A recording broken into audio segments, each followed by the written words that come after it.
Okay, yes.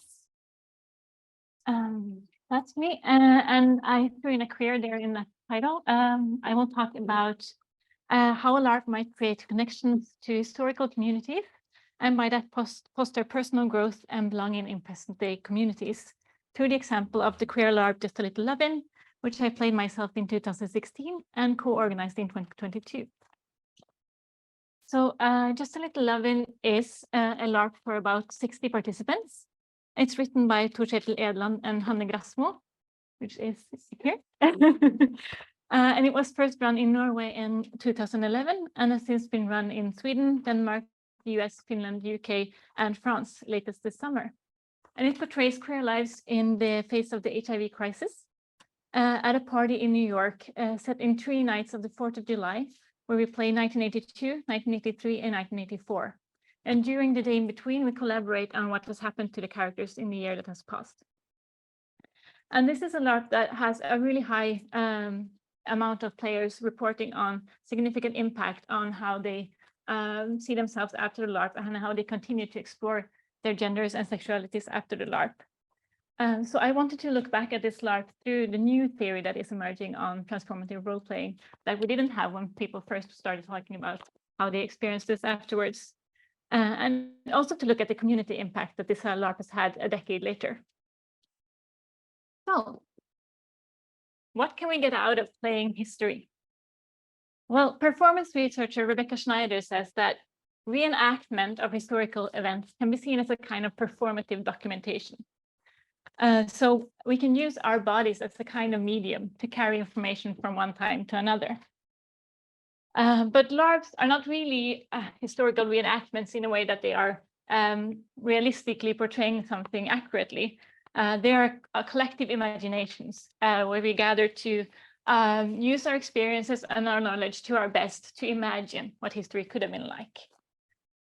So anything you can learn from it is like the possible syntheses that can be made from that.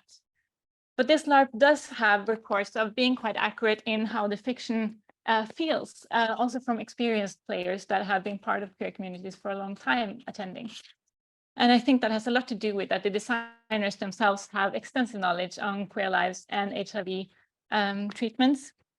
And as well that many participants come to this LARP as queer because they're interested in the theme.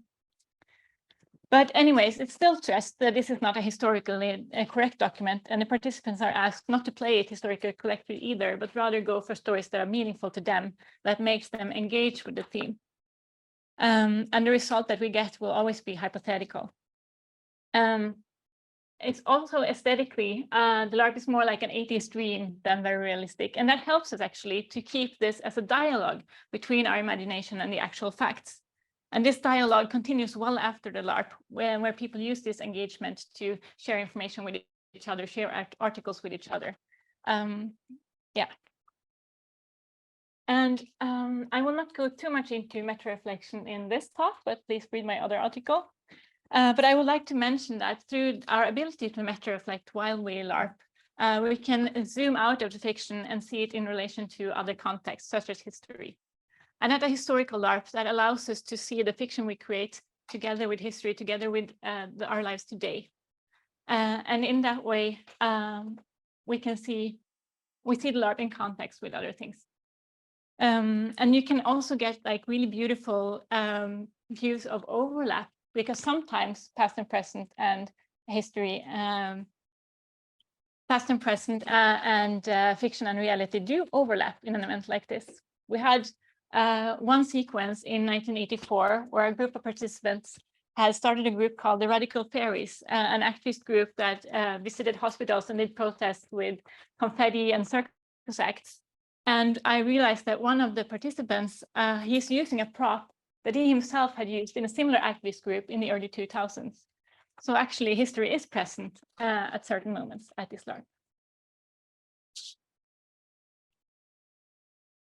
So what can we get out of playing queer? Well, since this is a party set at in the 80s, you are encouraged to be extravagantly queer. And when I revisited this LARP as an organizer, it was pretty clear that for many people, that's the stretch. Like they were a bit awkward in the start, trying out this new way of being very visible, being very extra. But the LARP is also a kind of safer training ground to try that out, because there's really no such thing as too much at an 80s queer party. So everything will be accepted. And it's a really, you get like double affirmation and double celebrated for what you bring, because it's a gift to the other participants to bring the fiction to life. And it's a gift to the queer party festivities to be extravagant. So as such, you can try being very, very visible and be very welcomed while doing it in a way that really brings pride and ease to their bodies when they do it, because over these 3 days, they really become quite relaxed in it, which is wonderful to see. And I think this can be especially useful for people who have not been that much in contact with queer networks before, that then can build confidence to use out in real life. And the LARP offers a wide variety of queer activities to try out for the first time, from visibility to flirting to advocacy and artistry. And when playing a character that knows something, you can actually get better at doing it. And this is especially visible in the stage performances, where people, for example, do drag shows for the first time and are amazing. And through what's called procedural bleed in Bowman and Hugo's articles, among others, you can then carry this knowledge with you afterwards. And in addition to that, emotionally, the LARP can allow you to access suppressed or dormant emotions of being queer that you haven't had the opportunity to live in your real life. And this can also be emancipatory, especially, which is the term emancipatory bleed that we use as a term for groups that are marginalized in real life and then can experience some kind of freeing from that while LARPing. And in this LARP, the strong queer community creates feelings of affirmation and belonging that can be really strong. And as such, the LARP works as a transformational container. Again, thanks to Bowen and Hugos for this, and Baird. Where you can experience all things queer that you then can use as a catalyst to keep exploring your gender and identity after the LARP. So I would also like to zoom in on personal growth here, and will use myself as an example on what this LARP can do. So this is me in 2016 when I played Just a Little Levin. And I had LARPed for a lot of years already, and I thought I knew how to deal with a LARP, but this LARP was different. I was a bit nervous to play a really cool lesbian artist at this LARP, but I very soon really loved being her. And then she died in the second act, and I was devastated, but I was like, okay, it's a character, you put her to the side and you continue with something else, which was not right for me at all.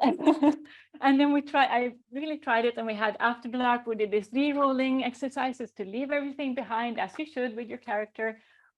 And I realized that I couldn't. I really, really, really wanted to keep her. And it was new for me. I've kept facts, I've kept insights from LARPs, but big parts of the character, I haven't felt that before in this way. And I can now look back at it and see that I experienced ego bleed for marginalized parts of my queer identity. As a bi person struggling with disability in a heteronormative society, playing a really self-assertive lesbian in her own community where she belonged had really opened up this queer part of me that had such little space, but then got to reclaim that. And putting that back in a really small space again was really not the right thing to do. I wanted to keep it. I wanted it to have this space. But how we treat characters, because you get this alibi to try something differently, and then we're supposed to go back to normal, can actually hinder integrating these transformative things that we can discover while LARPing. I even went to do a bit too fast with the default tools. I was like, I will play something completely different, and also I would like to be part of this community, so I will enter as a bi newcomer for the last act, which was not a good strategy, because it was way too fast for me to try to see that contrast between who I wanted to be, this really cool queer lesbian that belonged, to a bi newcomer, which did not belong, and where the queer side still had this little space, and that contrast was not really good for my self-esteem at the time. So it would have been better to go with something else. But I was really scared because at that time we did talk about LARP as transformative, but we did not talk about how to integrate. So I did not know how to keep these aspects of her after the LARP without the alibi of the character, without the support of my co-players, and with a personality where this had been a small space. But as you can see from the next slide, 6 years later, this queer part had a chance to grow. Here I am back at Just a Little Levin in 2022 with the new perspectives on integrating LARP experiences that I'm really excited that we're starting to unravel now. And Baird and Bowman and Hugos and Kemper offer new perspectives now on how to integrate such a LARP experience. And they mention, among other things, that you can use creative expression, intellectual analysis, emotional processing, community support structures, and taking action on goals. And I had to improvise, and I did a lot of those things. But I would also like to talk about that integration takes time. Especially when you find something that has been marginalized within yourself. It might be so for a reason. It might be at odds with how you live your everyday life. It might be at odds with society. It might be at odds with other parts of your personality. And it took me many years before I actually realized that I had managed to keep this part of myself. But it was slow work, and I wasn't sure at times. I would like to talk a bit about what really gave me this chance to grow, what I think was the most important thing for me. And that was to find other communities that can continue to work as a transformative container for me to develop and affirm these sides of me over time. So I sought out other queer communities where I can continue to be the queer sides of myself. With the belonging that I had found at Just a Little Levin, I had the courage as well to do that. So let's look at the kind of community impact that the LARP has made. First of all, Just a Little Levin participants usually keep in contact after the LARP in digital groups and also in meeting up. And they share articles and political engagement with each other years after the LARP. So if you're supposed to measure the learning impact of this LARP, you would have to ask them at least a decade later. And as well, participants with this belonging that the LARP managed to foster seek out new queer communities, such as the Pride. As mentioned earlier, I've organized the Oslo Pride 2 times. That was after Just a Little Levin. I had never even been to a Pride parade before. But with this, I had the courage to knock on those doors. And the performance researcher Rebecca Schneider again says that, well, too early. Historical reenactments of historical events can be seen as something that is aimed as much forward as backwards in time. When we bring history to life, information is transferred to today so that we can remember it tomorrow. So when we reenact queer history, we are actually also changing how we look at queer future.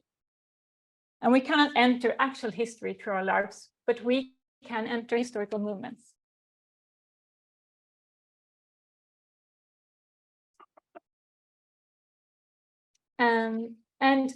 Baird has earlier pointed out that the communities that we have as a LARP community can also be called a transformative container.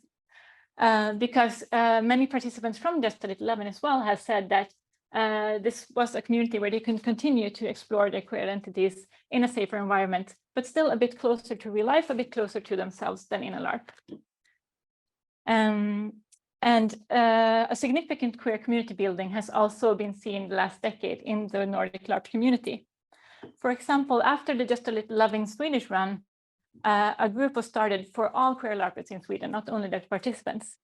And a few years later, an international group was started for all queer LARPers around the Nordic LARP conference Knutpunkt that are now in contact with each other and can talk about different things together, can connect, can affirm each other.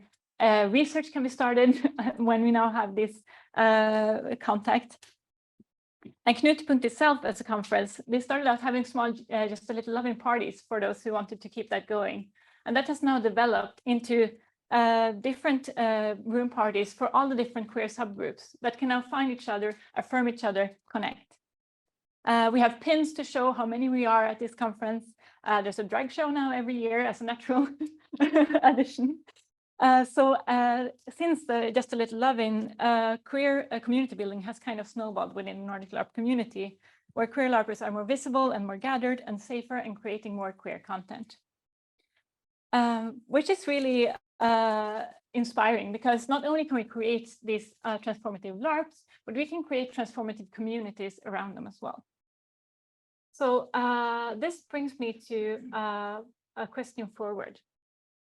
How could other marginalized groups benefit from their own bespoke LARPs, where they can connect, gather, and affirm each other? And what community building could we see in those footsteps?